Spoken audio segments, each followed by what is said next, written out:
Voilà. Donc, bonjour, bonjour à tous. Donc, je suis Cyril Degrand. Je suis le PDG d'un cabinet de conseil qui s'appelle Oxford Leadership et qui a été un des membres fondateurs de la fondation Human Innov. Donc, je suis aujourd'hui accompagné de Patricia Ardillet, la fondatrice de la fondation. Bonjour. Qui va aussi contribuer à l'animation de cette table ronde. Et nous avons le plaisir d'accueillir plusieurs invités. Donc, nous avons Estelle Sauva, directrice générale du groupe Alpha. Bonjour. Donc, qui comprend notamment les entités que certains d'entre vous connaissent, comme Sémaphore ou Secafi. Donc, Mme Sauva, vous avez aussi été au commissaire à la transformation des compétences auprès du ministère du Travail. Et je crois que vous avez déjà plus de 25 ans à la fois d'expertise dans le conseil RH et surtout d'engagement citoyen. Donc, nous reviendrons là-dessus. Donc, Éric Fréberger, donc délégué national confédéral CFE-CGC, avec un focus sur la formation professionnelle et l'égalité professionnelle. Donc, bienvenue, Éric. Nous avons aussi Myriam El Khomri, donc aujourd'hui directrice du conseil CACI Saint-Honoré, qui est un leader du conseil du courtage de l'assurance de biens et de personnes.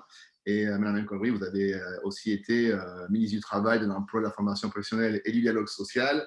Et donc, nous serons contents de pouvoir aussi vous entendre sur des éléments que vous avez mis en place lorsque vous étiez au gouvernement et qui aujourd'hui sont liés au sujet qu'on va traiter, que je vous rappelle, qui est donc la meilleure intégration des maladies chroniques au sein des entreprises. Donc, nous avons également M. Guillaume Sarkozy avec nous, donc, qui est le chairman de Single Family Office GSNB Conseil, et qui, au-delà des 40 ans de pratique sur le changement en tant que PDG de nombreuses organisations, a aussi fait, je dirais, pendant 10 ans à la tête de Malakoff Médéric. Et voilà, il a été assez, je dirais, assez au cœur de l'évolution de l'industrie de la santé au regard des actions et des alliances qu'il a pu créer. Et nous aurons donc pour finir Yannick Jarlot, donc aujourd'hui président de la Fondation Human Innov, mais surtout le PDG du groupe Imagine Human, et notamment avec les sociétés Val Solutions et Formi, dont il pourra nous parler. Bienvenue Yannick également. Merci. Bonjour Cyril, bonjour à tous. Donc Yannick, je vais démarrer par toi et je vais te tutoyer, hein, parce qu'on se connaît bien. Peut-être Yannick, tu peux rapidement partager quelques mots sur la Fondation Human Innov, ce qu'elle sert, et également commencer à faire la transition en nous donnant quelques chiffres clés sur la maladie chronique. Tout à fait, merci Cyril. Écoutez, oui, 2 mots d'abord pour vous présenter la Fondation Human Innov, qui est la fondation qui nous rassemble ce matin. La Fondation Human Innov est une fondation d'utilité publique créée en 2015 par Patricia, qui nous en dira aussi quelques mots en conclusion. Cette fondation rassemble de nombreuses parties prenantes, de nombreuses entreprises. Notre pari au sein de la fondation est celui de l'intelligence collective inclusive et de la valorisation du potentiel humain au service de grands enjeux sociétaux. On a identifié 3 grands enjeux sociétaux au sein de la fondation. D'abord, celui qui nous rassemble ce matin, la santé et les maladies chroniques. Ensuite, l'insertion professionnelle et puis la transition écologique. Notre mission au sein de la Fondation, c'est de promouvoir l'impact positif de l'inclusion. Et si je prends l'exemple de ce matin, c'est promouvoir l'impact positif de l'inclusion des salariés atteints de maladies chroniques par un management plus inclusif dans la sphère professionnelle. Donc voilà, la Fondation mène de nombreuses actions. Nous en parlerons un petit peu à la fin. On s'appuie sur un constat aujourd'hui, c'est que de nombreux acteurs publics, privés travaillent sur les sujets d'inclusion, sur les méthodes de management inclusive, sur la valorisation du capital humain, sur la lutte contre les vulnérabilités. Notre objet au sein de la Fondation, c'est de rassembler l'ensemble de ces acteurs de manière inclusive et puis d'agir aussi sur la mesure des choses, comment mieux valoriser les actions qui sont menées par les entreprises. Donc, vous allez certainement au cours de cette web conférence apprendre beaucoup de choses sur l'inclusion des maladies chroniques et puis peut-être prendre conscience qu'on a tout intérêt à bien manager l'inclusion des salariés atteints de maladies chroniques dans l'entreprise, qu'il faut le mesurer et que tout ça participe à la performance de nos entreprises. Alors, on va parler toute la matinée des salariés atteints de maladies chroniques. Peut-être quelques chiffres clés pour se rendre compte de l'enjeu en matière de ressources humaines que cela représente, mais plus largement l'enjeu sociétal que cela représente. D'abord, 25% de la population française est atteinte de maladies chroniques, donc c'est un quart d'entre nous. 80% de ces malades atteints de maladies chroniques sont dans la vie active, donc ce ne sont pas que des retraités, ce qui représente à peu près, ce qui vous fait un schéma global, 20% des salariés français aujourd'hui sont atteints de maladies chroniques. Donc 20% des salariés vont travailler et ont dans leur bagage un problème de santé qu'ils doivent gérer en même temps que les tracas du quotidien de la vie professionnelle. Donc ça, c'est les quelques chiffres. Il y a aussi quelques constats qu'on abordera, je pense, avec nos invités ce matin. 33% des salariés qui sont atteints d'une maladie chronique perdent leur emploi dans les 2 ans après le diagnostic médical de leur maladie, 1 sur 3. Donc, on pourra aborder ce sujet. On sait tous qu'un salarié exclu du monde social du travail guérit moins vite, n'aura plus les mêmes ressources. Et puis, on sait tous aussi que ces salariés qui sont exclus du monde du travail, bah, ça représente un coût social très élevé pour nos entreprises, pour nos organisations, pour nos établissements publics, mais aussi pour l'ensemble de notre système de santé en France. Voilà, quelques chiffres qui nous montrent que mieux gérer l'inclusion des salariés atteints de maladie chronique en entreprise, c'est un vrai enjeu sociétal, c'est un vrai enjeu de performance des entreprises modernes. Et je suis très, très heureux d'être avec vous aujourd'hui pour aborder ces sujets-là avec l'ensemble de nos invités. Merci Yannick. Et je donnerai la parole sur ce sujet parce que dans la préparation de nos échanges, donc en ayant discuté avec Myriam El Khomri, Myriam, tu mettais en avant je dirais, les impératifs de sensibilisation et le fait que c'est, comme tu disais, un sujet collectif. Tu faisais référence notamment à une initiative que tu as prise dans le cadre du plan de santé 3. Est-ce que tu peux revenir sur ce sujet et en quoi, parce que Yannick l'a mis avant, l'importance sociétale je dirais, de cette meilleure inclusion. Est-ce que tu peux revenir dessus et nous dire quelle est ta vision de la chose, s'il te plaît? Merci beaucoup Cyril et merci de l'invitation. Je crois que les chiffres que vient d'énoncer Yannick montrent l'importance, l'urgence et le fait qu'on est à la fois sur une exigence morale, éthique, sociale et économique. Et c'est ce qui nous rassemble aujourd'hui ce matin. C'est un sujet qui est porté par les partenaires sociaux. J'ai eu la chance de pouvoir être ministre au moment du plan de santé au travail 3 et je salue Eric parce que c'est le fruit des partenaires sociaux, ce plan santé au travail qui, pour la période 2016 et 2020, et l'objectif de ce plan était vraiment de développer une culture de la prévention. Alors, on en parle souvent de la prévention dans notre pays, mais on voit bien que nous n'avons pas une éducation à la prévention comme peuvent l'avoir d'autres homologues. Je pense par exemple au Canada, où on sait, on va dire, $1 investi en prévention, c'est $4 derrière que nous pouvons gagner. Nous ne sommes rarement dans ces logiques comme ça. Néanmoins, ce plan santé au travail, visé par le dialogue social et par la concertation élaborée par les partenaires sociaux au sein de la commission d'organisation des conditions de travail, visait clairement à développer cette culture de la prévention et porter véritablement un axe stratégique sur l'amélioration de la qualité de vie au travail, oui, mais également comme levier de santé et de maintien en emploi des travailleurs. Et un des axes prioritaires était bien sûr les salariés qui ont des maladies chroniques. Yannick a dit quelques éléments sur les chiffres que nous voyons toutes et tous, hein, que nous voyons aussi. Nous parlons depuis des années. Moi, je travaille au sein du groupe Saint-Honoré. Nous faisons des études d'absentéisme. Nous mesurons en effet la situation à travers des études d'absentéisme, à la fois cet absentéisme qui augmente. Donc, ces maladies chroniques aussi qui augmentent et qui sont un élément extrêmement important. Mais je crois qu'il y a d'autres chiffres qui doivent nous inquiéter. Le fait qu'il y ait une baisse de revenus pour un quart des personnes 2 ans après un diagnostic d'un cancer, voilà ce que nous font remonter aussi les associations de patients. Donc, nous voyons bien que la question du maintien en emploi, elle est essentielle. Une fois qu'on a dit ça, on se rend compte d'une difficulté qui est majeure, et c'était le sens des actions qui étaient portées dans le plan santé au travail, qui poussait véritablement à sensibiliser, à informer, à former. Vous allez me dire à quoi ça sert. C'est essentiel parce que on ne dit pas naturellement qu'on est porteur d'une maladie chronique.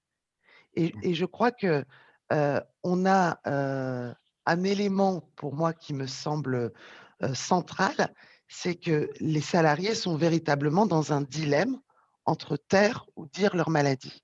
Ça, c'est un premier point. Et lorsqu'on parle de sensibilisation des managers, sensibilisation des collectifs de travail, c'est vraiment pour pouvoir déjà aborder cela et essayer de trouver une confiance pour aborder ces sujets. Parce que nous savons, il faut que nous sortions un peu d'une question binaire qui est tu es malade, c'est la médecine de ville, tu es chez toi, tu n'es plus malade, tu es au travail. On voit bien qu'on est sur autre chose et que même la reprise d'une activité, même partielle, peut permettre d'améliorer aussi son état de santé. Mais pour cela, ça demande des conditions, ça demande des aménagements spécifiques, on y reviendra. Nous, ce qu'on a essayé de porter dans ce plan santé au travail, et ça, c'est à chacune des entreprises de s'en saisir, mais c'est mieux quand on a un groupe d'entreprises un peu pilote, titillé par une fondation, à travers une charte de l'inclusion des maladies chroniques portée par le ministère, qui permet justement de donner des bonnes pratiques et qui permet justement d'échanger sur des difficultés et de faire connaître cette réalité d'un salarié, de 20% des salariés. La crise que nous venons de vivre a permis dans certaines entreprises de porter à la connaissance de leurs managers certaines situations, notamment de maladies chroniques, puisque Nous avons un le invité. micro, il a coupé le micro, parce que certains ont été, du fait d'autorisation de déplacement ou non, ont été poussés quelque part à indiquer leur état de santé. Euh, Ça a été un élément. Donc, beaucoup de RH ont découvert l'état de santé de certains collaborateurs, de certaines difficultés qu'ils pouvaient rencontrer, à l'occasion notamment des demandes d'autorisation de déplacement ou des demandes de télétravail exceptionnelles que nous avons vécues dans cette période. Donc, nous, ce qui nous semble globalement important, et c'est ce que nous portions dès 2016, et c'est ce qui se met en place plus ou moins. On ne peut pas dire qu'on a eu beaucoup de succès, hein, quand même, il faut dire les choses. L'ANACT essaie, le dialogue social ici ou là essaie de pousser tel ou tel sujet, mais nous voyons bien que sur ce sujet de la maladie chronique, sur ce sujet aussi même de la relation entre des équipes et une personne qui est en arrêt de travail, plus globalement, on va élargir le sujet, nous voyons bien que nous sommes encore dans des situations assez timides. En tout cas, pour moi, c'est un vrai levier de conciliation à la fois de bien-être au travail et de performance de l'entreprise. C'est un premier point. La qualité du dialogue social au sein de l'entreprise est un élément déterminant pour aborder et faire les choses de façon beaucoup plus efficace au sein des différentes entreprises. Quand on parle de maintien dans l'emploi, je pense que il faut, vous avez un nouveau risque professionnel aujourd'hui qui est né, qui est le risque de désinsertion professionnelle. Je pense qu'il faut s'engager dans cette nouvelle obligation et essayer de montrer concrètement quelles sont les actions. Je vais pas, voilà, d'autres intervenants vont pouvoir décliner quelques actions, mais véritablement essayer de donner corps à cette obligation de désinsertion professionnelle, sensibiliser donc le corps social, donner la possibilité bien sûr aux salariés et aller vers lui pour que ce sujet ne soit pas tabou dans l'entreprise, et puis après définir une vraie politique de maintien dans l'emploi et de prévention de la désinsertion professionnelle. Merci Myriam. Je vais revenir sur ce point que tu as mis en avant, c'est l'aspect binaire. Moi, j'ai la chance de travailler, c'est vrai, à l'international, puisque j'irai Oxford Leadership présent dans 30 pays. Et c'est vrai qu'en France, il y a quand même une spécificité qui est de vraiment compartimenter les choses. On est soit là et pas ailleurs. Et peut-être que Yannick, je pense que toi, tu es sensible à cette logique de pouvoir changer de perspective de manière à dans cette logique de la meilleure insertion de la maladie chronique au sein de l'entreprise, voilà, le besoin désormais de faire sauter les barrières, d'avoir certainement une approche beaucoup plus holistique, beaucoup plus systémique. Et donc, si tu pouvais nous parler de comment tu vois les choses et ce que tu fais, toi, dans tes responsabilités de ton groupe pour faire en sorte, notamment au regard de cette situation particulière qui a été le Covid et certainement qui a mis en avant beaucoup plus de fragilité, de vulnérabilité. Voilà, qu'est-ce qui se passe? Quel type d'approche holistique et systémique parle-t-on? Yannick? Excusez-moi, j'avais coupé le micro.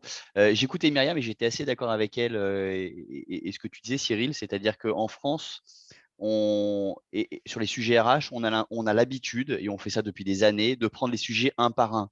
C'est-à-dire qu'on prend les salariés atteints de risques psychosociaux, les salariés en situation de handicap, et à chaque fois, on a une démarche propre. Et on peut continuer comme ça sur plein de sujets. Et je suis sûr que tous les acteurs RH qui sont avec nous aujourd'hui vont s'y retrouver. Les salariés en situation d'aidants familiaux, et puis on continue comme ça. Je crois que cette approche par silo, qui était la manière avec laquelle on s'est travaillé en France, elle arrive à son terme aujourd'hui. Et je prends un dernier silo, la vie personnelle, la vie professionnelle. Et ça, c'est très franco-français. Tu prends l'exemple d'autres pays. Je crois qu'il faut arrêter ces silos. On ne peut plus manager les femmes et les hommes dans l'entreprise de cette manière-là. C'est pour ça qu'aujourd'hui, on parle de démarche inclusive en matière de ressources humaines. Et on est vraiment dans ce sujet aujourd'hui, quand on aborde les salariés atteints de maladies chroniques, eh bien, on voit bien qu'on est à la fois dans la sphère personnelle et dans la sphère professionnelle. Ces salariés atteints de maladies chroniques peuvent avoir d'autres fragilités. Si je reprends quelques chiffres d'une étude qui avait été menée par le groupe que dirigeait Guillaume il y a quelques années, quand Malakoff Médéric avait fait une étude, je ne sais pas si Guillaume, vous vous en souvenez, sur les fragilités, 91% des managers interrogés dans cette étude disaient je sais que je manage des hommes et des femmes qui sont en situation de fragilité. Et 57% des salariés qui avaient répondu à l'étude disaient oui, je suis en train de traverser une situation de fragilité. Quand on voit ce constat et ces chiffres, on se dit ah oui, en France, il faut qu'on fasse ce deuil de l'approche par silo qui était notre sentiment de pouvoir faire des choses avec une approche très inclusive des sujets RH. Et pour moi, ça commence par former nos managers, et tu le disais, Myriam, former nos managers à savoir être à l'écoute des fragilités, savoir l'intégrer dans son management, dans l'organisation de l'équipe, tout simplement comme un vecteur de variabilité du fonctionnement de l'équipe et pas comme un dysfonctionnement. Mais c'est un indicateur de variabilité qui fait qu'on va faire bouger l'organisation de l'équipe, on va faire bouger le management de l'équipe, etc. Ça, c'est un vrai enjeu de performance en France. On doit, nous, en prendre conscience en matière de ressources humaines et on doit transformer nos formations managériales pour avoir une approche beaucoup plus inclusive des choses. Et donc, je vais rebondir là-dessus parce que ça me paraît quand même évident que la maladie ne s'arrête pas à la porte de chez soi ou alors, j'irai au portail de l'entreprise. Oui, même si il faut faire quand même la séparation entre ce qui est de l'ordre de l'intime et du privé et puis ce qui peut être dans la sphère professionnelle. Malheureusement, voilà, la maladie, elle est présente. Je pense que le malade chronique la vie tous les jours. Et je vais revenir donc sur cette nécessité d'adaptation et quand on parle de management inclusif, Madame Sauva, j'aimerais bien vous entendre sur à la fois votre expérience là-dessus, ce que vous faites et ce qui vous paraît important dans cette logique de préparer nos entreprises et notamment les accompagnants, quel que soit le niveau hiérarchique, pour mieux accueillir et être prêts. Oui, bonjour à vous. Bon, d'abord, je partage tout ce qui a été dit. Évidemment, les préoccupations des uns et des autres marquent à quel point agir sur ces questions est absolument déterminant pour l'avenir. Alors, avant de revenir sur les sujets de management inclusif, parce que je pense que c'est important d'abord de parler de ce qu'est l'inclusion. Il y a beaucoup de confusion. On voit bien que ces sujets entre inclusion, diversité, c'est souvent des sujets qui s'invitent aujourd'hui à la table des responsabilités des entreprises. Et en fait, il y a une grande différence entre parler d'inclusion, qui en fait, effectivement, vous pouvez tout à fait faire dans une entreprise une démarche d'inclusion assez puissante, sans travailler sur votre RSE. Et en fait, en réalité, l'inverse n'est pas vrai. Donc, on voit bien que ce sujet, pour partie, est normé dans le cadre de la RSE, ne l'est pas dans le cadre de l'inclusion. Or, l'inclusion, c'est aussi une mission originelle qui est d'abord une obligation légale, celle pour les entreprises de plus de 20 salariés, de bien traiter au moins 5% des personnes en situation de handicap. Et on voit bien que ce travail qui a été fait par les pouvoirs publics depuis plus d'une vingtaine d'années a agi de façon très silotée dans l'entreprise, mais effectivement en organisant aussi l'entreprise entre services de RSE parfois, services d'insertion à d'autres moments, services consacrés au handicap, bon, tout ça mélangé dans la RH et finalement un peu découpé des responsabilités du management. En réalité, nous, ce qu'on observe, alors le groupe Alpha, on a plusieurs points d'observation dans l'entreprise. D'abord sur la question du dialogue social. On agit depuis très longtemps sur le primaire, sur évidemment la prévention primaire, et puis bien sûr, on va jusqu'au traitement des situations tertiaires. Et donc, dans le traitement des situations tertiaires, on a nos activités autour de sémaphores, notamment et de TH Conseil, particulièrement spécialisé sur l'accompagnement des singularités en France. Et donc, tout ça nous donne, depuis plus d'une vingtaine d'années, donc tout ça nous donne quelques enseignements. Nous, on ne parle pas ou très peu finalement dans nos activités de maladies chroniques. On parle beaucoup de maladies finalement qui nous invalident au cours de la vie. Ces maladies invalidantes dont vous avez parlé et qui sont en fait d'abord et avant tout des handicaps invisibles. En fait, puisque vous le dites depuis le début de cette réunion, effectivement, en fait, qu'est-ce que ça veut dire tout ça? Ça veut dire qu'on est 1 sur 2 au moins au cours de notre vie, être concerné par ces sujets. Et ces sujets, ils sont des maladies qui nécessitent d'être comprises, d'être bien accompagnées, d'être définies, qui sont susceptibles d'avoir des complications dans votre vie, donc de s'aggraver. Et donc, en fait, au bout du bout, elles portent bien un nom, c'est qu'à un moment donné, elles constituent ou pas un handicap. Et donc, Myriam El Khomri, tout à l'heure, a parlé avec justesse de la désinsertion professionnelle. C'est en fait le principal risque, c'est que ces maladies invalidantes, vous ne mettez pas de mots dessus. On ne sait pas dans quelle mesure ça touche ou pas à la question de l'employabilité. Et donc, au bout du bout, on a un effet conséquentiel qui est assez grave. Donc, les maladies invalidantes, c'est plus de 150. En fait, la liste, elle est hyper longue. C'est le cancer qui est bien sûr le plus représenté, mais c'est les maladies cardiovasculaires, le diabète, l'appareil digestif, l'arthrose, les troubles du dos, etc., le Crohn, la sclérose, enfin, vous en avez beaucoup. Et donc, si à un moment donné, c'est 40% des Français qui y sont touchés, c'est quand même 23% aussi des Français qui sont touchés par ça au moins 2 fois dans la vie. Alors, le problème principal de ça, c'est que ça devient des invisibles du monde du travail. Vous n'en parlez pas forcément à vos collègues. C'est très difficile, c'est ce que vous avez les uns et les autres évoqué tout à l'heure. C'est mal compris, c'est impalpable. Si vous en parlez, ça devient stigmatisant. Et souvent, en fait, ça génère un phénomène d'oubli parce qu'au fond, la capacité à dialoguer de ces sujets avec votre management vous met vous-même en retrait. Et donc, la conséquence, c'est ce qui a été évoqué tout à l'heure, c'est effectivement qu'au fond, 1 sur 2 perd son emploi ou en tout cas a une baisse assez affirmée de ses revenus au bout de 2 ans. Donc, tout ça, ça rend très, très complexe la prise en charge dans l'entreprise. Et, pardon, alors pour le coup, il n'y a pas un chat, mais le chat est dans ma gorge ce coup-ci. Et donc, ce n'est pas si évident d'en parler en toute tranquillité en fait, dans l'entreprise.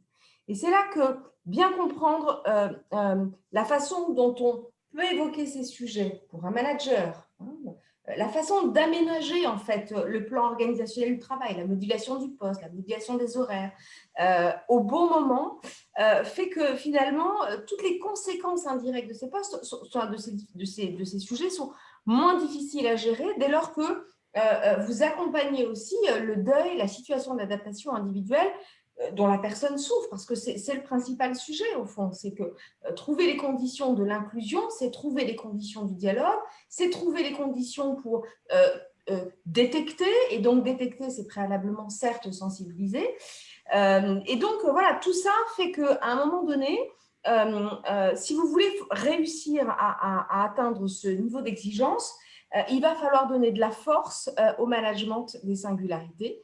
La force, c'est de l'action, c'est une capacité à agir et donc c'est travailler et détecter très tôt.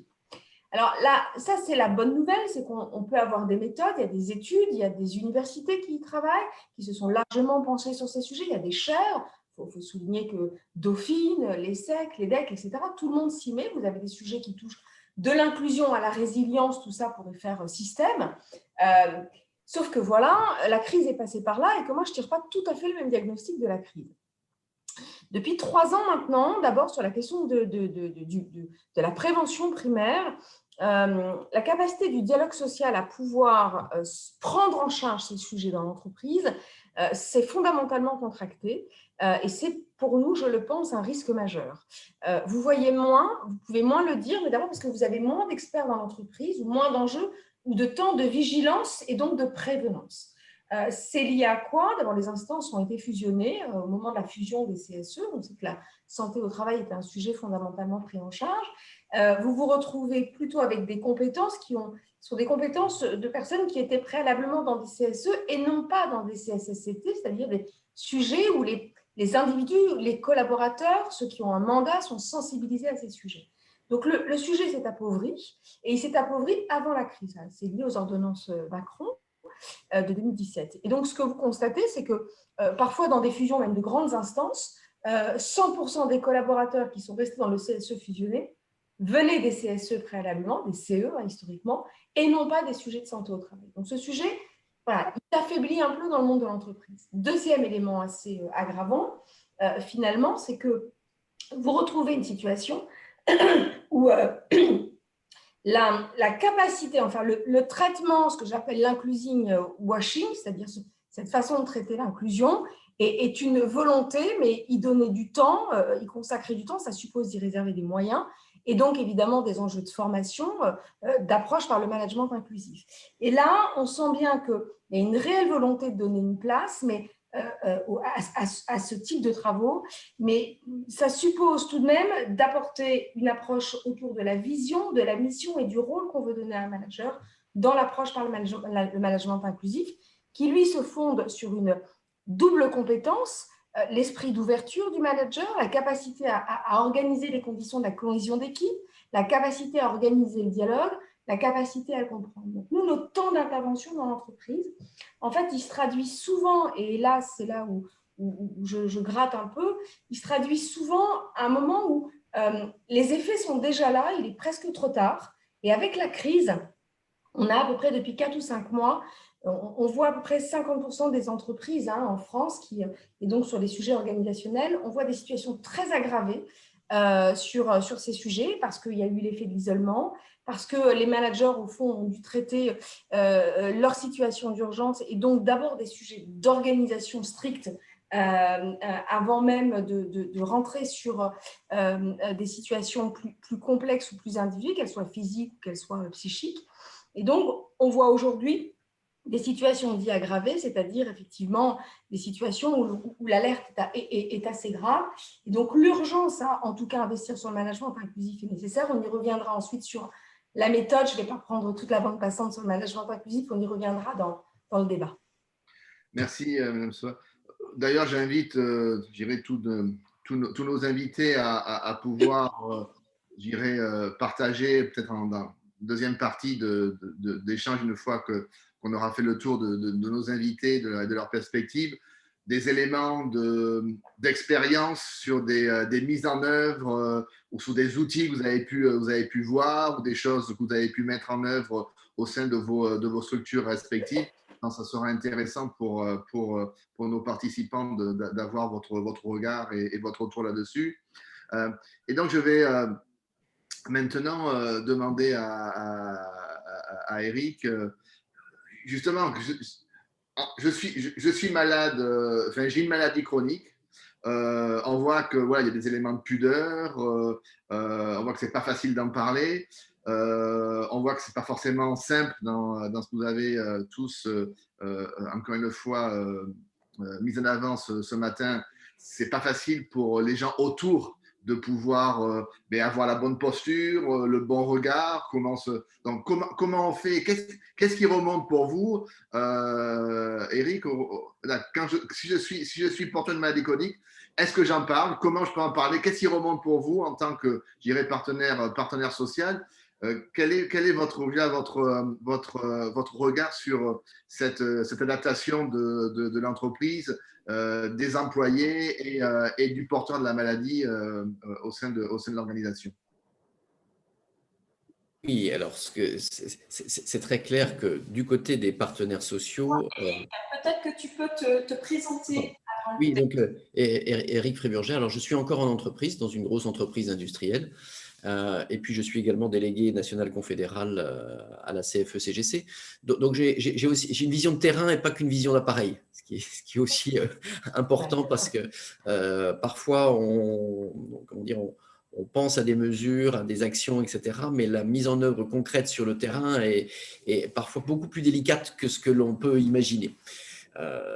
Je rejoins tout à fait ce qu'a dit Estelle Sauva sur l'appauvrissement déjà, entre guillemets, des moyens du côté des représentants du personnel. On n'a plus effectivement ce qu'on appelait le délégué du personnel ou les membres de CHSCT qui sont, j'allais dire, au concret sur le terrain, avec finalement…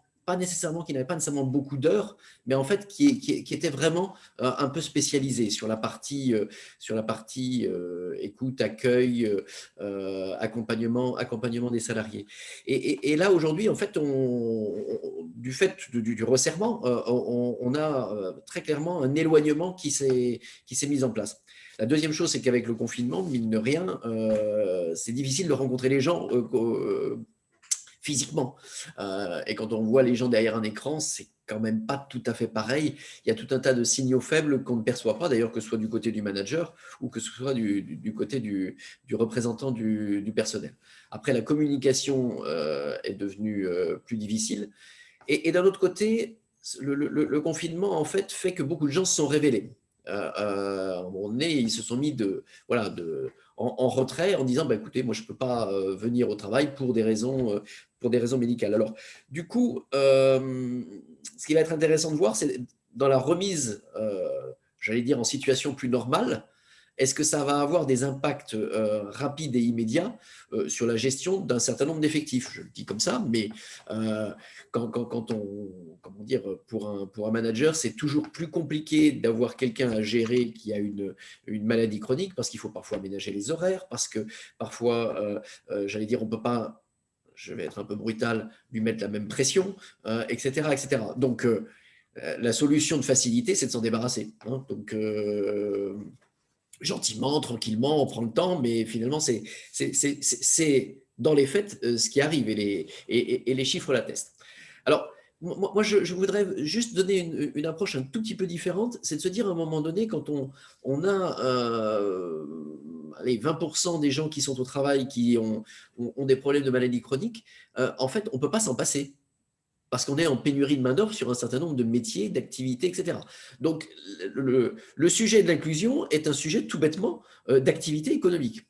Il faut arriver à manager ça de manière correcte pour avoir cette diversité de talents et tout bêtement de ressources nécessaires au développement et à l'activité des entreprises.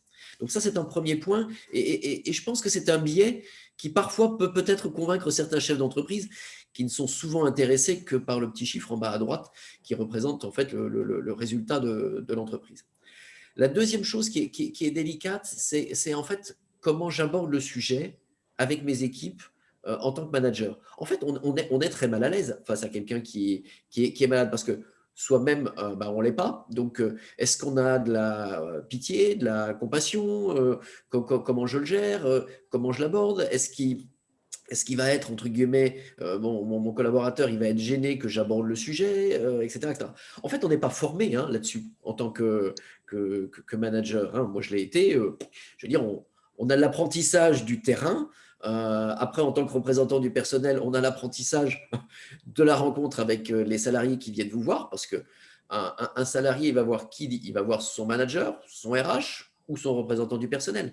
Dans les grosses entreprises, il a éventuellement encore la possibilité d'aller voir l'assistante sociale de l'entreprise ou le médecin du travail, mais ça, on parle vraiment que des très, très grosses entreprises. Donc ce n'est pas nécessairement un sujet sur lequel on a de la facilité à l'aborder. Et là aussi, un petit prisme à mettre de côté, c'est qu'on a des grosses entreprises qui en général sont structurées, ont des politiques, ont des représentants, on négocie des accords, etc. Et puis on a quand même une grosse masse de petites et moyennes entreprises qui ont personne, entre guillemets. C'est-à-dire que c'est le patron qui gère en direct.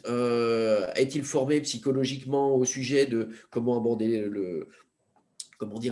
la conversation et accueillir la déclaration de handicap. Donc, on a un vrai enjeu de formation. Alors oui, dans les écoles de management, mais peut-être pas que dans les écoles de management. À mon avis, il faut prévoir des choses un peu particulières et un peu spécifiques pour aussi la masse des entreprises qui n'ont pas nécessairement de représentants du personnel très structurés. Hein. Donc, c'est un des sujets importants, d'autant plus que on va dire c'est quand même ces entreprises-là qui développent l'emploi et qui, j'allais dire, ont un foisonnement d'activités et de situations qui permet justement de gérer l'inclusion et peut-être sur laquelle il y a peut-être un peu plus de proximité. On peut peut-être faire plus équipe, entre guillemets, dans une plus petite entreprise. Donc, un vrai sujet de formation, un vrai sujet d'attrition, comme le disait Estelle, des moyens des représentants des salariés dans l'entreprise, avec une culture très clairement par rapport aux CHSCT qui se sont appauvris. Hein. Moi, je l'ai vécu, hein, je suis coordinateur d'un CHSCT dans mon entreprise. Oula, mes nouveaux élus qui sont arrivés, alors on a percuté aussi avec pas mal d'évolutions en termes de parité, donc on a plus de nouveaux élus. Et le fait aussi d'avoir, comment dire, une limitation du nombre de mandats, à un moment donné, fait que on a cette notion d'apprentissage du métier, entre guillemets, de ce que c'est qu'un représentant du personnel qui pouvait se faire sur de la longue durée, qu'on est obligé de raccourcir. Donc on a un vrai enjeu, nous, du côté des organisations syndicales, à accélérer les formations pour nos élus, à les rendre performants, non pas en l'espace parfois de 3, 4, 5 ans, mais il faut qu'on le fasse en 1 an ou 2, ce qui est un enjeu sur lequel on n'est pas nécessairement à ce jour encore organisé pour le faire, sachant en plus que la crise a perturbé pas mal des sessions de formation. Parce qu'il y a de la formation que vous pouvez plus difficilement faire à distance. Quand on est derrière un écran, se former à identifier les petits signes faibles psychologiques qui permettent de dire ah tiens, celui-là il peut peut-être avoir un souci, il a un TOC, on sent qu'il n'est pas à l'aise, etc. Ça se voit pas à distance. Donc toute cette approche entre guillemets concrète, en plus depuis pratiquement 18 mois, elle n'a pas eu lieu. Monsieur Fréberger, est-ce que justement le Covid, avec la mise en place de nouvelles modalités du travail, est-ce que ça n'a pas permis justement d'amener une flexibilité obligée de par, je dirais, le distanciel, qui a pu permettre à des gens qui sont porteurs de maladies chroniques d'avoir plus de capacité de gestion de leur temps et d'être peut-être plus en sécurité? Est-ce que vous avez vu ça ou pas? Oui, très clairement. Alors ça c'était vrai, c'est un vrai point positif, entre guillemets, c'est que déjà un certain nombre de managers et de patrons se sont rendus compte qu'ils pouvaient faire confiance à leurs employés. Chez eux, ils travaillaient et ils travaillaient beaucoup. En fait, on s'est rendu compte que quand on fait des analyses, hein, que la productivité a plutôt augmenté. Alors sur des activités tertiaires, évidemment, quand vous êtes dans du physique, si vous êtes à distance, vous ne pouvez pas le faire. Hein. En clair, quand vous serrez des boulons, même si ça n'existe plus comme type de métier, sur une ligne de production, voilà, vous ne pouvez pas le faire à distance. Par contre, pour tout un tas de métiers qui sont faisables finalement à distance, on s'est rendu compte qu'ils étaient faisables à distance. 2, que les gens travaillaient plus. 3, que ça permettait des aménagements d'horaires, très clairement. Et que donc, à la limite, certaines maladies pouvaient passer du coup totalement inaperçues. Donc, y a du bien et du moins bien à la crise, hein. Je veux dire, la crise a été un accélérateur. Elle nous permet de tirer des enseignements. Maintenant, toute la question, c'est est-ce qu'on va effectivement en tirer ces enseignements et du coup mettre en œuvre un certain nombre de choses qu'on a tous appris collectivement à faire ou pas. Bon, on voit certaines entreprises, enfin moi je vois la mienne, très réticente à signer un accord sur le travail à distance, enfin sur le télétravail. On peut se dire, pourtant tout le monde l'a expérimenté, donc ouais, mais il faut y mettre un peu un cadre quand même. Il y a 2-3 choses qu'il faut peut-être arriver à structurer quand même. Bon, certaines entreprises le veulent, hein. Stellantis, par exemple, voulait par contre mettre tout son personnel 4 jours par semaine en travail à distance, en tout cas tous ceux qui étaient dans les bureaux d'études. Là, quand même, du côté de nous, des organisations syndicales, on dit un peu, oh là, les gens ont besoin de se rencontrer. Il y a un aspect lien social, lien collectif. Parce que quand vous êtes tout seul chez vous, certains collègues, vous ne les avez pas, vous les voyez moins, vous n'avez pas, je vais dire tout bêtement, l'échange autour de la machine à café, hein. Et on peut même arriver à un moment donné à avoir un collègue sur lequel on n'a pas de nouvelles et qu'on retrouve mort chez lui, hein. C'est arrivé chez nous. Donc voilà, parce qu'à un moment donné, c'est un collègue qui n'arrivait pas à le joindre, qui se dit à un moment donné, il y a un truc, il faut envoyer les pompiers pour aller voir sur place. Bon, voilà. Donc le lien à distance, il a des avantages, il a des inconvénients. Donc il faut le gérer intelligemment, peut-être de manière plus accentuée pour ceux pour qui ça facilite la vie parce qu'ils sont porteurs de maladies chroniques. Et pour d'autres, au contraire, le fait de venir au travail, et moi je pense à une collègue qui vient avec difficulté tous les matins sur ses béquilles parce qu'elle a une sclérose en plaques et donc avec une situation qui se dégrade progressivement, mais pour elle, c'est une question de fierté, c'est une question de considération, c'est une question de rester inclus entre guillemets, dans la vie, quoi, dans la vie professionnelle. Super, merci Eric. Avant de donner la parole à M. Guillaume Sarkozy, je vais quand même aussi inviter nos participants. Je vois que nous sommes 26 personnes connectées. N'hésitez pas à poser les questions les plus brûlantes que vous auriez pour nos invités, j'irai dans le chat, puisque ça nous permettra comme ça, une fois qu'on a fait le tour le premier tour de table, de pouvoir venir sur des éléments d'interrogation ou d'intérêt que vous auriez. Donc, n'hésitez pas à mettre vos questions sur le chat de manière à ce qu'on puisse les prendre et les traiter en seconde partie de débat. Donc, justement, j'aimerais entendre M. Sarkozy sur, voilà, on parle d'adaptation du poste de travail, on vient de parler de la crise sanitaire, de la flexibilité, on a parlé beaucoup d'adaptation. Quand on parle d'adaptation du poste de travail, est-ce que vous, dans votre expérience passée, les entreprises que vous avez gérées dans le milieu de la santé, qu'est-ce que vous avez vu évoluer, qu'est-ce qui fait sens, et qu'est-ce que vous pouvez partager, je dirais, de votre expérience riche? Oui, la conversation montre bien qu'il y a un besoin de prise de conscience important. Et peut-être, avant de tenter de répondre à votre question, 2 éléments de mise en perspective. La question va augmenter considérablement dans les années à venir, parce qu'il va y avoir évidemment une augmentation importante de l'âge de départ à la retraite. Qu'on le veuille ou non, cela va arriver. En tout cas, c'est mon point de vue d'ancien vice-président du MEDEF et de chef d'entreprise.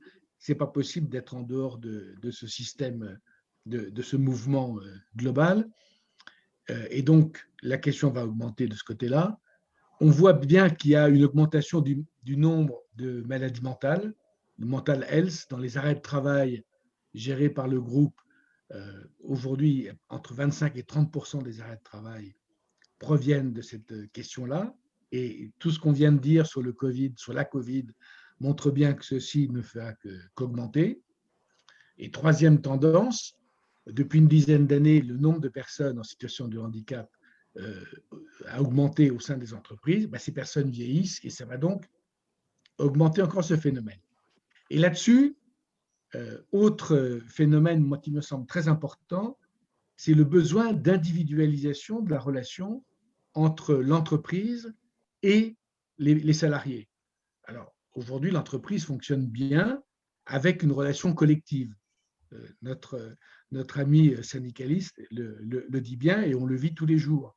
Mais pour répondre aux attentes des personnes, ça devient totalement insuffisant. Les DRH n'ont pas les outils aujourd'hui, et même la mentalité, pour gérer une adaptation individuelle attendue par les personnes. C'est une attente forte de la société. Et donc, on dépasse, à mon avis, le simple cadre de la personne en situation de handicap ou de la personne qui a une maladie chronique. Tout le monde, dans sa vie, tout le monde peut être un jour ou l'autre, de manière ponctuelle ou accidentelle, se trouver dans cette nécessité d'avoir à adapter un poste de travail pour pouvoir mieux faire, continuer à faire bien son activité. Donc, ça veut dire qu'il faut évidemment une prise de conscience qui ne passe que par la DG de l'entreprise et qui n'est pas étroitement gardée dans le silo. Vous avez parlé, je crois que c'est Estelle qui parlait du silo, dans le silo de la RH. Et pour moi,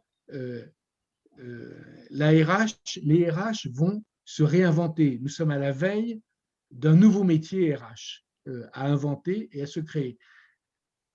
On pourrait penser que je ne suis pas dans le sujet, mais moi, je pense que si. J'essaye simplement de le recontextualiser et pas seulement sur les personnes qui peuvent être en difficulté. Et ce métier RH va devoir diffuser dans toute l'entreprise. Moi, je le vois dans les startups avec lesquelles je travaille aujourd'hui. Je travaille avec plusieurs startups qui font du logiciel en mode SaaS, par exemple sur les talents et les compétences. Et on voit bien que la nécessité de diffuser au sein des directions métiers des compétences vers les RH, vers les managers. Alors, une fois qu'on a dit ça, je pense, si on arrive à faire ce mouvement, déjà, une grande partie du sujet sera traitée. Je suis resté un peu conceptuel, je suis d'accord, parce que les solutions elles sont connues. C'est l'adaptation du poste de travail, l'adaptation des horaires. On a parlé du télétravail. C'est des outils particuliers. Moi, j'ai eu des exemples quand j'ai, pendant 10 ans, créé et puis présidé la fondation Malakoff Médéric, maintenant Malakoff Humanis Handicap. J'ai bien vu comment on pouvait mettre au travail, dans de très bonnes conditions, des personnes qui avaient un problème particulier. Je pense notamment à des expériences que nous avons tentées sur les autistes Asperger. On a aidé des entreprises à se créer avec seulement en leur sein des autistes Asperger, et les résultats, notamment sur le code, sur la création de code, ont été absolument magiques. Donc, on voit bien que c'est bien l'adaptation du poste de travail, et ça, je crois pas utile d'entrer dans le détail parce que chacun voit bien ce qui peut se passer, mais c'est l'adaptation du poste de travail et des conditions de travail qui va permettre de garder toutes ces personnes au travail avec des politiques de flexi-sécurité, de formation, de mobilité interne, quelquefois de mobilité externe, c'est peut-être nécessaire, mais avec un droit au retour. Voilà le genre de… Voilà comment moi j'aborde le sujet. Oui, je pense qu'il y a un point important. Je pense que c'est un sujet qui est d'autant plus adapté pour, je dirais, la maladie chronique, mais qui va bien au-delà. C'est vraiment l'individualisation et la personnalisation de l'accompagnement et du management au sens fond. On voit très bien aujourd'hui, notamment les nouvelles générations, mais pas que, les gens ont besoin d'être pris en considération, ont besoin de trouver du sens, de trouver des choses qui résonnent le plus par rapport à qui ils sont. Et je pense que, comme vous l'avez mis en avant, dans le cadre de la maladie chronique, c'est encore plus, je dirais, encore plus nécessaire et utile.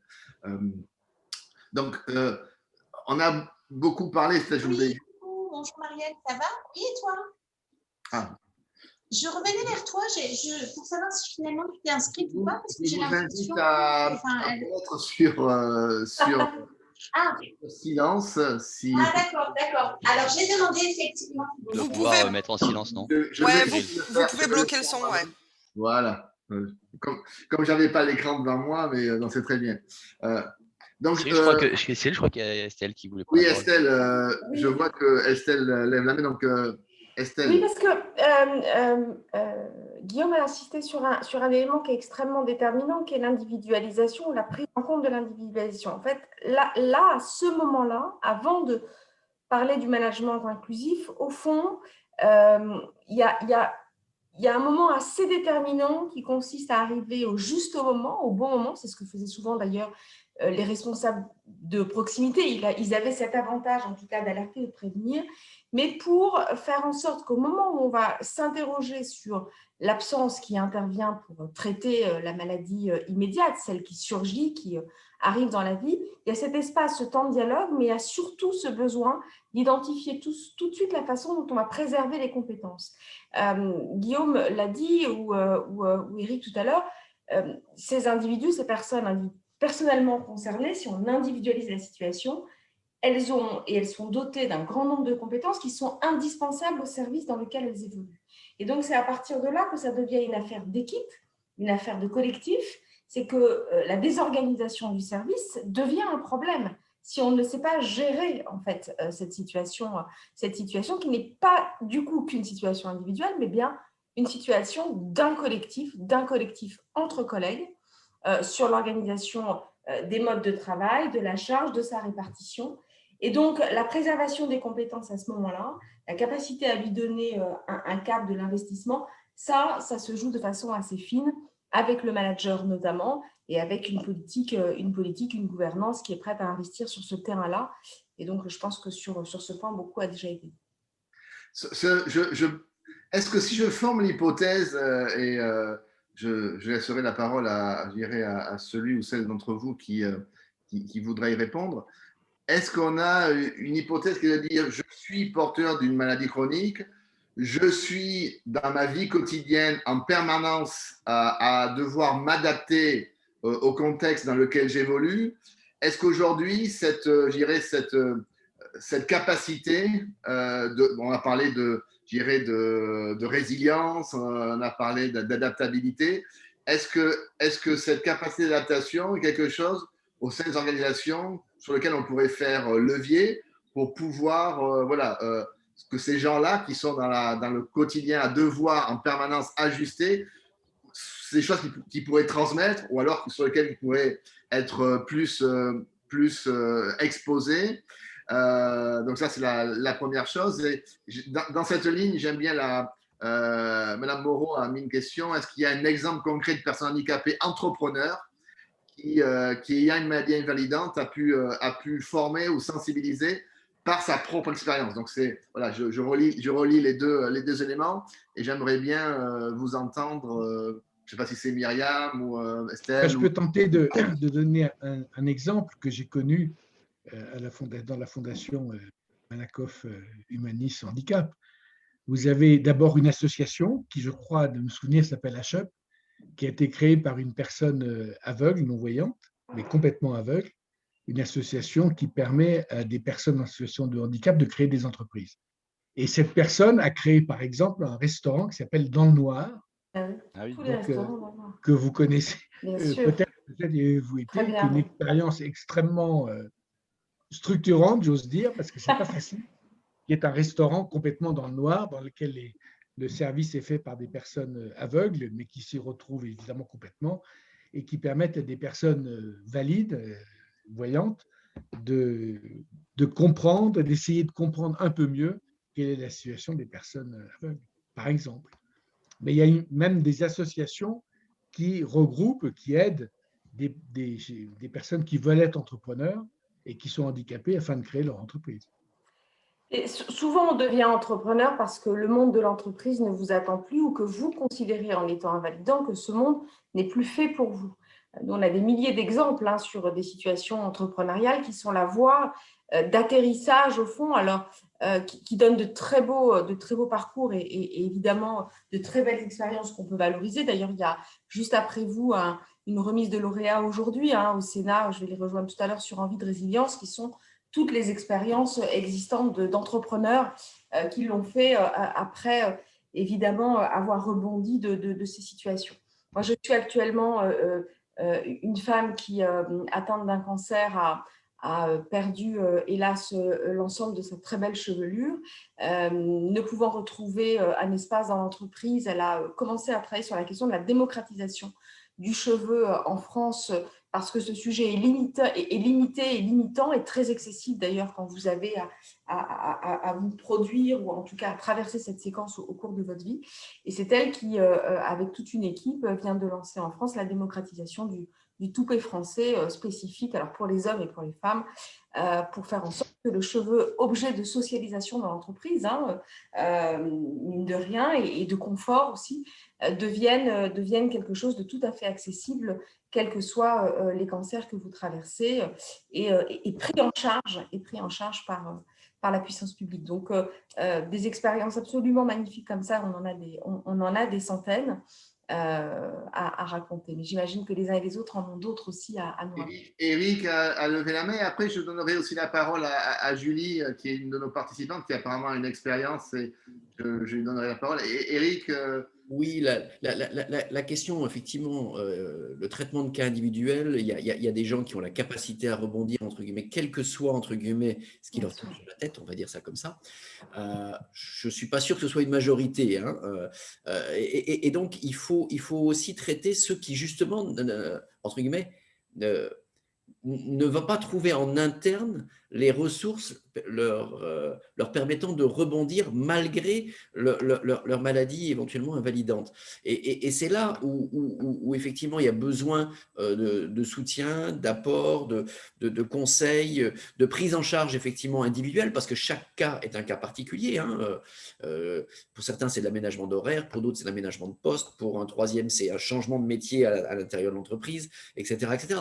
Donc évidemment, c'est pas comment dire, on a besoin de traiter l'individuel, mais dans une mentalité collective qui évolue. Alors, est-ce que cette mentalité collective, elle doit évoluer au travers d'accords dans l'entreprise?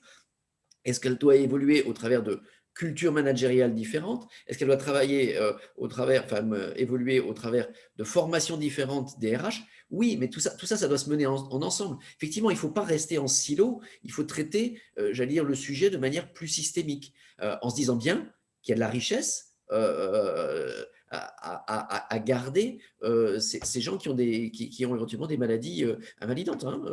Voilà, donc c'est un point important parce que on en a besoin et quelque part, si on est bien traité avec une maladie dans l'entreprise, on devient encore plus fidèle, reconnaissant et j'allais dire, on est dans un cercle vertueux, y compris pour l'entreprise.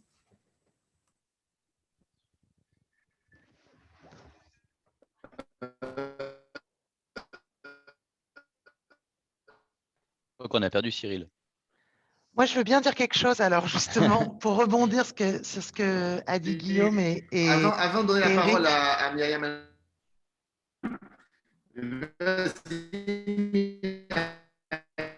Cyril, on t'a perdu en connexion. Ouais. Le temps que tu te reconnectes, on laisse Myriam parler et après tu reviens. Ce que je voulais dire, c'est que on voit bien que la problématique des salariés qui sont atteints de maladies chroniques, c'est à prendre en compte par l'entreprise. Je pense que tout le monde est d'accord. Et je partage ce qu'a dit Guillaume tout à l'heure. Ce n'est pas le seul sujet des RH. Ça, c'est un point important. Et au-delà de ça, ça montre bien, et d'ailleurs la Fondation Humaninov, elle vise à développer l'intelligence collective. Ça montre bien que les solutions aussi, elles dépassent le champ de l'entreprise. On va parler de l'apport des associations de malades, et on en a rencontré beaucoup dans la Fondation Humaninov, et ils nous apprennent beaucoup sur notamment ceux qui aident le malade aussi à guérir. Deuxième point qui me semble essentiel, il y a tous les acteurs du système de santé, il y a la médecine de ville, la médecine du travail et la médecine de ville. On sait bien qu'on a encore quelques petits sujets à traiter dans ce cadre-là. Mais il y a un point qui, moi, m'apparaît déterminant, c'est qu'on parle de maladies chroniques qui sont évolutives. On sait bien que 60% des personnes qui ont un cancer vont guérir. Et donc, c'est là où je voulais en revenir par rapport à ce que disait Guillaume. Tout l'enjeu, et c'est en cela que ça dépasse les RH, c'est de réfléchir à des organisations plus souples et plus adaptées. C'est ça qui est important aujourd'hui à prendre en considération. Et le dialogue social peut être un outil. Par exemple, il y a une question très concrète qui se passe. Je suis en arrêt maladie. Est-ce que le service prend contact, ou le RH, ou le manager prend contact ou pas avec le salarié. Ça, c'est un vrai sujet. Parfois, les associations de malades disent il faut le faire pour maintenir un lien. Parfois, les organisations syndicales vivent particulièrement, c'est un sketch à chaque fois, pardon, excusez-moi, vivent ça de façon en particulier. Donc ça, c'est un vrai sujet. Un accord peut permettre très concrètement de traiter cela. Mais pour cela, il faut aussi avoir une vision avec des outils, des indicateurs. Les études d'absentéisme semblent être importantes, mais derrière un taux, on met un peu tout. Donc, comment on distingue les absences perlées, l'absentéisme, on va dire, de courte durée, des arrêts longs, comment on travaille la reprise du travail. Et puis, par ailleurs, il me semble qu'il y a aussi un point qui est important, on l'a dit, la formation au management, la sensibilisation, mais c'est aussi peut-être globalement d'avoir des communications positives sur ces questions-là. Guillaume parlait tout à l'heure de l'autisme. Nous, chez CIACI, on a fait des conférences sur justement l'autisme parce que en tant que salarié, en tant que parent, on peut être confronté à cette question.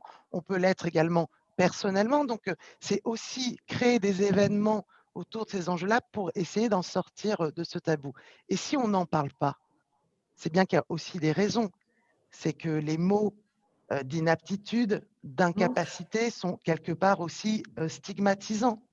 Et je crois qu'il il me semble que c'est important de se le dire aussi ce matin. Ce n'est pas juste le salarié qui ne veut pas le dire, c'est qu'il y a une image derrière et qu'on sait bien que ça touche à tout un collectif parce que ça désorganise des arrêts plus ou moins longs, plus ou moins répétés. Ça désorganise et donc ça fait appel au collectif de travail, aux collègues. On sait que l'absentéisme engendre de l'absentéisme. Donc tout ça, c'est aussi la réalité terrain. Et donc l'enjeu d'en parler, de sensibiliser et de mettre ça au plus haut niveau pour avoir des communications positives là-dessus, parce que ça fait partie de notre vie et que ça fait partie de notre vie au travail, ça permettra aussi on va dire, de décoincer un petit peu les choses. Merci, Myriam. Avant que Patricia donne un petit mot, je voudrais juste demander à Julie de partager son expérience, puisque je pense qu'elle est dans le cas justement d'une entrepreneuse qui… donc Julie, dans quelques minutes, donc je vous demanderai d'être bref, mais à grand plaisir pour que vous partagiez votre expérience, s'il vous plaît. Merci beaucoup. Oui, je voulais juste vous apporter mon regard puisqu'il va faire écho à ce qu'a dit à la fois Guillaume, Estelle et également Myriam, puisque donc je suis dans ce cas, je suis atteinte d'une maladie chronique qui est également d'ailleurs une maladie rare. Et j'ai été à l'époque effectivement salariée. Et je me reconnais bien dans ce qui a été dit, puisque bon déjà à l'époque, maladie rare, évidemment, je ne savais pas encore ce que j'avais, j'étais encore salariée. Et du coup, toute la question se pose également côté salarié. Comment on en parle à son employeur? À qui? De quelle façon? J'étais complètement perdue à l'époque. Je ne savais pas comment prendre le problème. Alors en plus, on se retrouve bien souvent avec des interlocuteurs devant soi qui déjà sont fermés, braqués parce que j'avais déjà un poste à responsabilité à l'époque, donc comment je vais faire si elle me lâche? Plus, évidemment, j'avais fait de nombreux arrêts maladie perlée, donc ce qui n'allait pas en ma faveur, évidemment. Donc voilà, le salarié est aussi démuni quand il veut dévoiler sa situation. Comment on parle de la maladie chronique? On n'en sait rien. Voilà. On n'en a absolument aucune idée, on ne sait pas par quel bout prendre le sujet. Alors bien souvent on essaye de parler d'abord de sa maladie, or il faudrait plutôt se consacrer sur les impacts que cela a en milieu de travail pour que le manager puisse faire quelque chose, mais ça on ne le sait pas. Donc c'est aussi quelque chose qui me semble intéressant à soulever, c'est le point de vue du salarié, comment il en parle. Donc ensuite, effectivement, on voulait vous faire un retour d'expérience puisque je suis ici avec mes associés Anne-Laure et Evelyne et que bien naturellement, comme l'a dit Estelle, l'entrepreneuriat était la solution pour moi puisque suite à l'apparition de ma maladie rare et puis ensuite suite à la pose du diagnostic, j'ai été à l'époque licenciée en moins d'1 mois sans apparente possibilité de reclassement. À savoir que c'est pas si vieux puisque ma maladie est apparue en 2013 et que je faisais partie d'une boîte internationale, que j'étais diplômée à Bac+5, donc on pouvait très bien me reclasser sur un autre poste, mais non, ça a été licenciement et puis alors à une vitesse éclair. Donc voilà, après la remontée de la pente vis-à-vis de ma maladie, j'ai effectivement… je me suis installée en tant qu'entrepreneur et j'ai rencontré l'association HUP, dont vous avez parlé tout à l'heure, Guillaume. qui m'a permis d'avoir 2 coups de cœur professionnels pour 2 autres femmes en situation de handicap comme moi, Anne-Laure et Evelyne. Donc Anne-Laure qui est ici présente est malvoyante et Evelyne qui est aveugle. Et à 3 femmes, toutes les 3 en situation de handicap, on a décidé de créer une nouvelle société qui s'appelle HASC, le handicap au service des compétences, pour œuvrer justement en faveur du handicap et de l'inclusion. Et on propose nos services de formation, sensibilisation aux entreprises depuis maintenant 4 ans avec des boîtes internationales en tant que clientes. Et on peut apporter véritablement notre regard sur la question du handicap, notre expérience, nos bonnes pratiques, nos conseils, etc. Donc au final, ça a été que du plus et on vise toujours plus loin. En tout cas, voilà, je voulais remettre un petit peu en balance le fait qu'il faut également informer les salariés qui, eux aussi, ne savent pas du tout comment s'y prendre avec la communication sur leur maladie chronique vis-à-vis de leur employeur. Donc, c'est bien, effectivement, de former les managers. On a évoqué tout à l'heure avec Guillaume les outils techniques qu'on connaît déjà, les moyens techniques pour le handicap, l'adaptation de poste, des horaires, le télétravail. Pour moi, ça suffit pas parce que même quand, dans le cadre de maladies chroniques, même quand le poste est correctement adapté, optimal, on a quand même sa maladie chronique et bien souvent on a quand même mal. Comment fait le manager face à ça? Quels sont ses outils? Quand il a quelqu'un en face qui lui dit j'ai mal, comment je fais? Comment il réagit? Qu'est-ce qu'il décide? Qu'est-ce qu'il prend comme décision? Malgré que le poste soit adapté. Donc pour moi, ça va encore au-delà de ça. Merci Voilà. Julie pour votre belle énergie et pour ce témoignage qui montre que voilà, mais c'est dans tous les cas, il y a toujours des possibilités. Hein. Je pense que c'est Eric qui me disait ça. Hein. Quand il y a de la vie, il y a toujours la possibilité dans le monde du travail de faire émerger des conditions, même si c'est pas toujours facile. Et je rebondirai. Alors peut-être Patricia, tu as quelque chose à dire avant, mais je rebondirai sur une question que nous a été posée dans le chat, justement de dire, et pour capitaliser sur le commentaire de Julie, voilà, qu'est-ce qu'on peut transmettre aux managers? Quel est le type de vision, de posture ou d'outils qu'on peut, voilà, comment faire, comment aider, comment apprendre à accueillir. Donc, si Patricia, si tu veux un peu commencer à répondre à ça, et après c'est un ou une de nos invités a aussi un retour d'expérience, ça serait super. Alors, effectivement, je vais répondre à ça, mais juste peut-être petite précision. Lorsque le 25 février 2020, on avait signé la charte de l'inclusion du salarié porteur de maladies chroniques au ministère de la Santé, nous étions en présence d'un certain nombre d'associations de patients. Et pour les nommer, France Asso Santé, la Ligue contre le cancer, on avait la Fondation François Petit des personnes donc, atteintes de pathologie maladie du Crohn, France Rhin, un certain nombre d'associations. Et pourquoi ces associations étaient venues en fait, soutenir le mouvement de la Fondation Youmaninov qui, quelque part, reliait différents acteurs, à la fois publics, à la fois privés, à la fois, je dirais, institutionnels? Eh bien, tout simplement parce qu'on avait pris le prisme de partir du principe que trop souvent, les personnes en situation de maladie sont considérées comme des centres de coûts dans les entreprises et qu'au contraire, il fallait aujourd'hui apprécier la véritable ressource humaine que ces personnes pouvaient avoir dans leur capacité de potentiel humain, dans leur capacité de résilience, dans leur capacité d'agilité et encore plus actuellement avec, je dirais, la situation après Covid où on voit qu'il va falloir développer des compétences en intelligence émotionnelle et en adaptabilité très importantes pour embaucher des organisations. Donc, plus que jamais, des retours d'expérience humaine de ces gens qui ont connu depuis toujours quelque part des changements. Quand on est malade, du jour au lendemain, je vous l'explique, du jour au lendemain, vous devez changer votre vie. Du jour au lendemain, vous devez revoir votre façon de travailler, votre façon de rencontrer vos amis, votre façon de gérer votre famille. Ce qui fait qu'on a tous connu ça durant la période du Covid. Donc, plus que jamais, avec tout ce qui est en train de se tramer en transformation des organisations, on a aujourd'hui beaucoup à apprendre de ces gens qui gèrent cette adaptabilité depuis maintenant un certain nombre d'années. Alors, je le dirai en synthèse, mais pour information, on est en train de travailler à des programmes comme celui-là avec la Fondation Youmaninov et bienvenue à l'équipe de Julie si elles veulent nous rejoindre pour qu'on travaille tous ensemble sur ces sujets. Voilà. Merci Patricia. Alors, je donne la parole à Estelle et Yannick. Et si vous pouvez d'ailleurs revenir sur cette passerelle qui, en tout cas le lien qu'on peut faire entre le besoin de performance de l'organisation. Je pense, Yannick, tu as mis ça un peu en avant. Et la maladie chronique. Il y a voilà, une petite question dans le chat sur l'entreprise est soucieuse de sa performance et la question de la maladie ou du handicap peut potentiellement venir heurter cet enjeu. Comment établir un lien positif entre ces deux sujets qui peuvent a priori paraître antagonistes?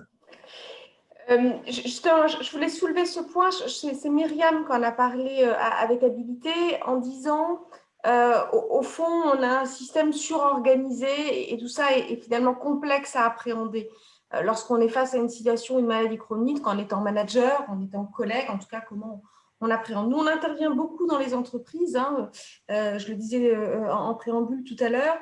D'abord, pour un premier point qui est de coordonner en fait l'ensemble des acteurs de l'écosystème, être un relais, faire la bonne analyse, être en capacité de prendre en charge avec facilité la situation médicale avant de la transformer en situation opérationnelle.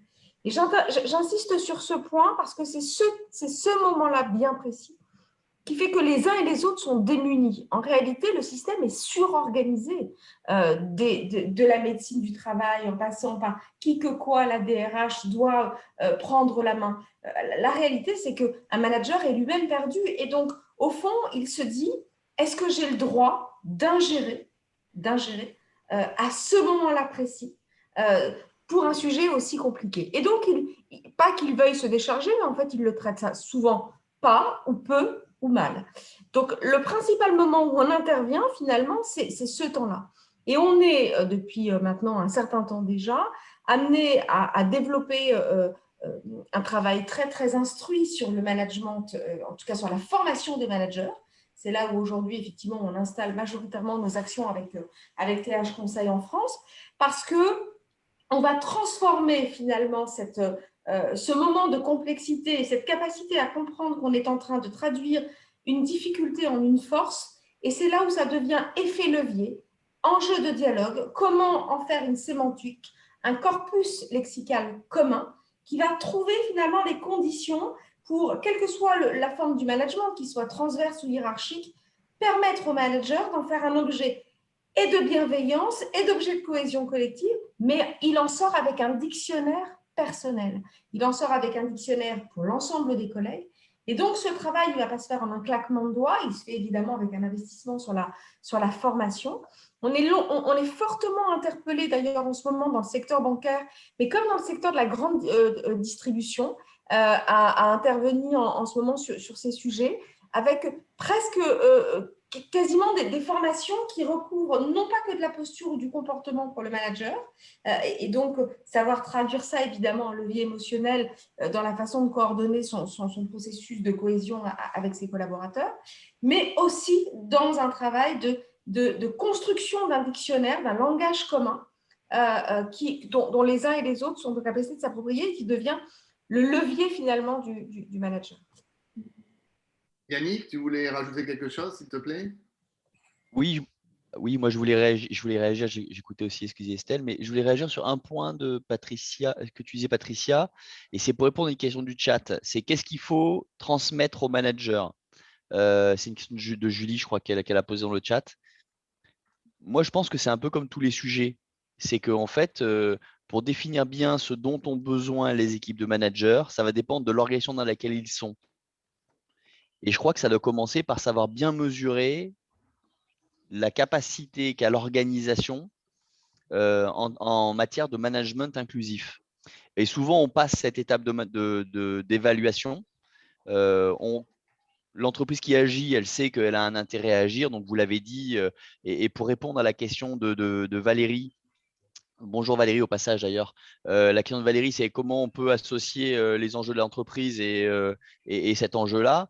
Patricia, tu y répondais tout à l'heure. C'est la capacité d'adaptation, salut Valérie, c'est la capacité d'adaptation, ces gens-là, ils ont aussi travaillé, ils ont travaillé sur leur résilience et ils peuvent en faire profiter l'entreprise, ils peuvent en faire profiter aussi les équipes de leur expérience. Moi, je pense qu'aujourd'hui, une entreprise moderne qui veut être performante, elle doit avoir une relation extraordinaire avec ses collaborateurs. Et ceux qui savent s'adapter, être résilients, partager leur expérience, on en a tous besoin. l'entreprise qui n'a pas compris ça, elle n'atteindra jamais son enjeu de performance. Et donc ça, pour moi, on est exactement sur l'enjeu. On parle ce matin d'un enjeu social, sociétal et de performance d'une entreprise moderne. Donc pour moi, il n'y a pas de débat. Mais en même temps, une fois qu'on dit maintenant comment on agit, comment on forme les managers, moi je pense qu'avant tout, il faut savoir mesurer la situation. Et je renverrai la balle à Patricia, je te laisserai Patricia parler mieux de ces sujets. Je crois qu'au sein de la fondation de Maninov, c'est notre constat. C'est d'abord bien mesurer notre capacité de management inclusif. Et une fois qu'on l'a mesuré, de mettre en place le plan d'action. Je m'explique en 2 minutes. Je suis manager dans une entreprise de 35 personnes et je n'ai pas beaucoup de ressources autour de moi. Je n'ai pas besoin des mêmes outils et des mêmes savoirs que si je suis manager dans une multinationale et je suis un parmi 350 managers et j'ai une direction des ressources humaines, une direction RSE, une direction handicap diversité et consorts. Je crois qu'on n'a plus besoin des mêmes outils. Et donc là, c'est mesurons notre organisation et au-delà de l'organisation, mesurons la capacité qu'a notre management à rentrer dans un management inclusif. Et une fois qu'on a mesuré ça, alors on met en place le plan d'action ad hoc qui nous permet de gagner en performance et gagner en progrès. Voilà ce que je voulais dire, Cyril. Merci. Alors, je vais, avant d'inviter Patricia à faire la conclusion de la table ronde, je vais demander à Eric, Guillaume et Myriam s'ils avaient un dernier point de vue, un dernier échange à mettre sur la table. Et ensuite, Patricia pourra faire la conclusion pour qu'on clôture cette table ronde riche d'expériences. Guillaume ou Eric? Voilà, moi, je suis très heureux que nous soyons d'accord sur le côté individualisation de la relation, en plus de la relation collective dans l'entreprise. Ça me semble une tendance extrêmement montante. Super. Eric?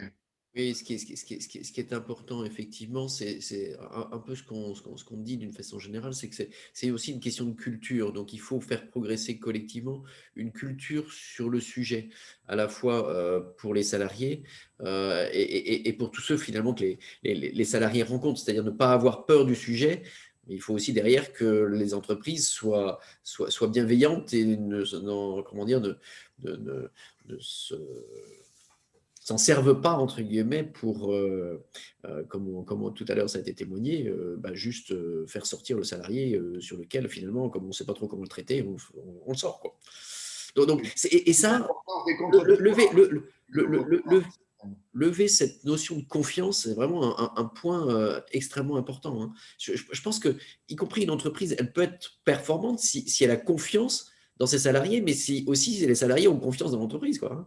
Et à un moment donné, il n'y a pas le choix, quoi.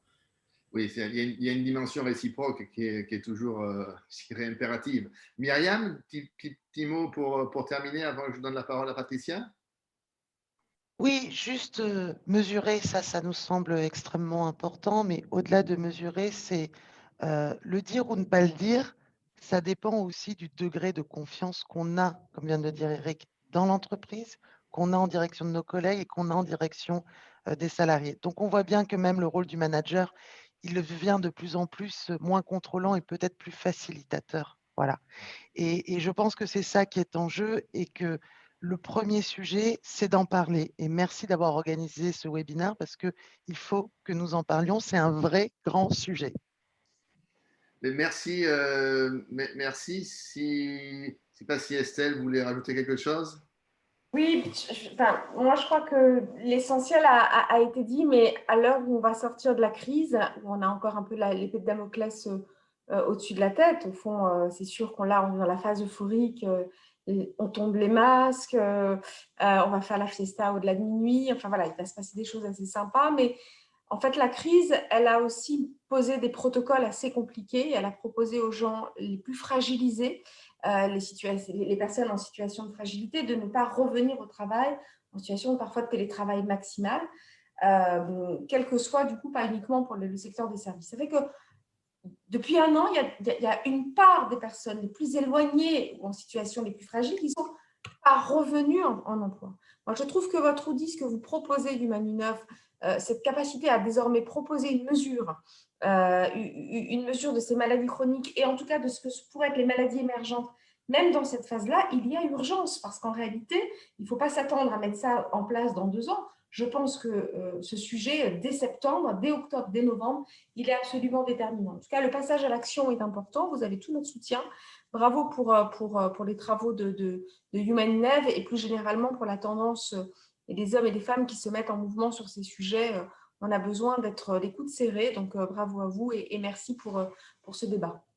Merci. La transition est toute naturelle vers Patricia pour clôturer et donc conclure cette table ronde. Patricia, tu as la parole de manière à ce qu'on puisse terminer à 10h comme prévu. Alors déjà, merci, un grand merci à tous. Merci Cyril pour cette magnifique organisation.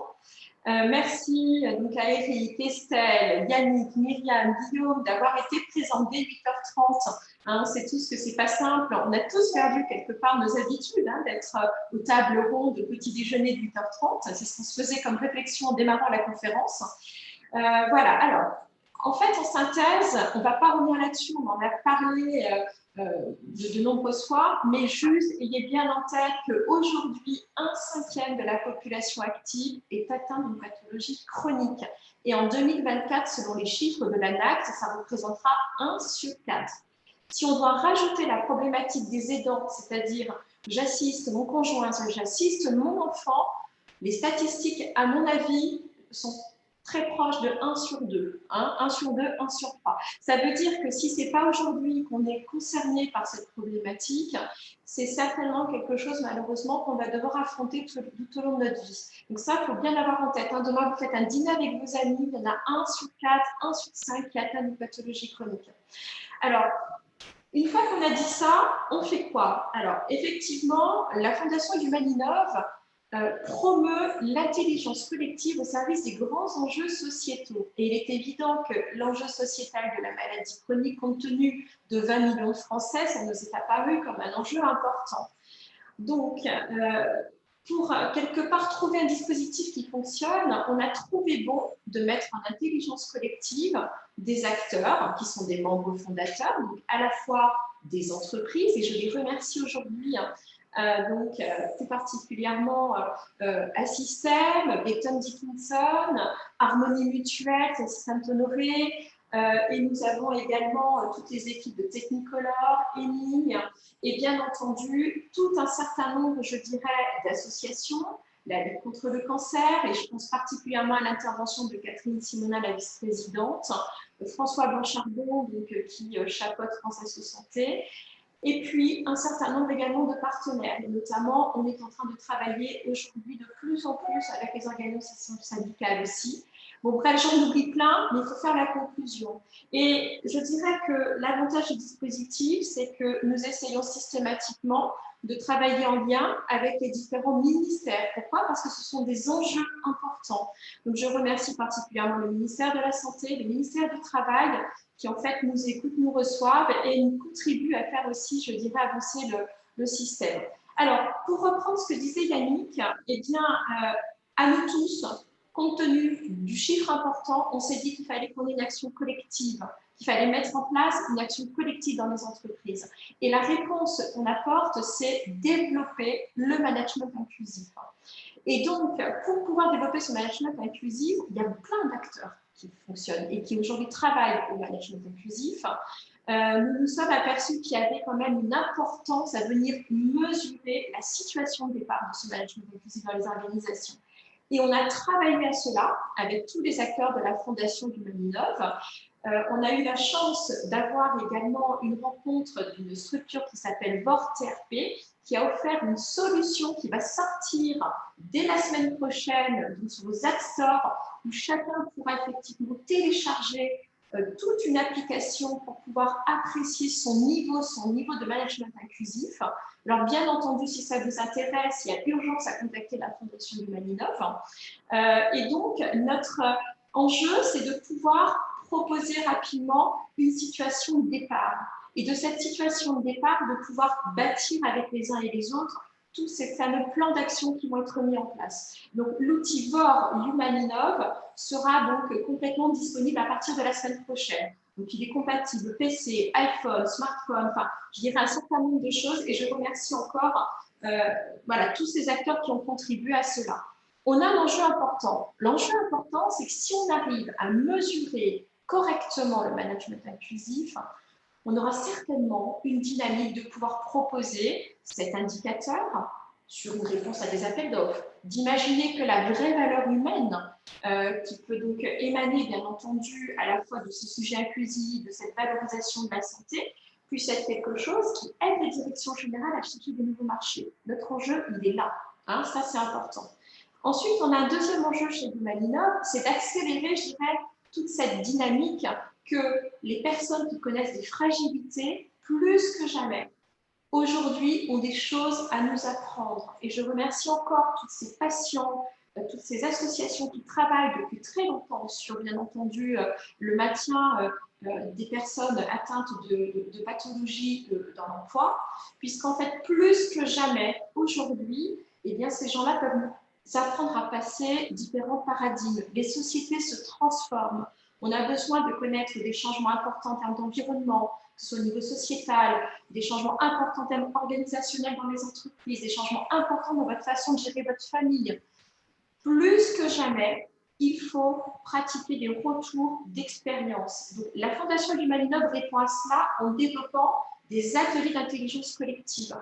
Et donc, on va aussi être moderne puisque nos ateliers d'intelligence collective vont se faire en maillage avec des entreprises, avec des associations, avec des institutions, et tout ça va se faire de façon digitale ou en présentiel. On aura la possibilité, je dirais, de faire les deux, mais sachez qu'on est en train de modéliser des laboratoires d'innovation sociale, et nous avons l'ambition de pouvoir imaginer que ces petits laboratoires d'innovation sociale qui vont venir infuser les entreprises vous permettront d'être éligibles au 1% innovation recherche, puisque vous serez doté d'un véritable petit laboratoire en interne qui vous permettra de faire évoluer vos pratiques managériales qui pourront être diffusées vers d'autres entreprises. Et tous ensemble, on peut aller plus vite, plus loin. C'est la simple définition qu'on s'est donnée chez Humaninov de l'intelligence collective. Relions-nous, car ensemble, on va plus vite et plus loin. Donc ça, effectivement, c'est important. Et le troisième enjeu sur lequel on est 10h03, il faudrait terminer. Je termine rapidement. Eh bien, pour mettre en place tout ce mouvement, bien entendu, on a lancé une charte l'année dernière. Et donc, toute personne, qu'elle soit individuelle, qu'elle soit en entreprise, qui a envie de venir, je dirais, soutenir notre mouvement, peut juste venir adhérer et signer à la charte. Et actuellement, on a remis en ligne toutes ces informations sur le site web, le www.humaninov.org. Si vous allez voir tout ça, vous allez pouvoir, bien entendu, adhérer au mouvement Humaninov. Voilà, j'en profite juste pour vous remercier à nouveau. Et puis, je vous souhaite à tous une très bonne journée. Merci beaucoup. Donc, j'arrête l'enregistrement. Merci beaucoup. Et au plaisir de vous revoir bientôt.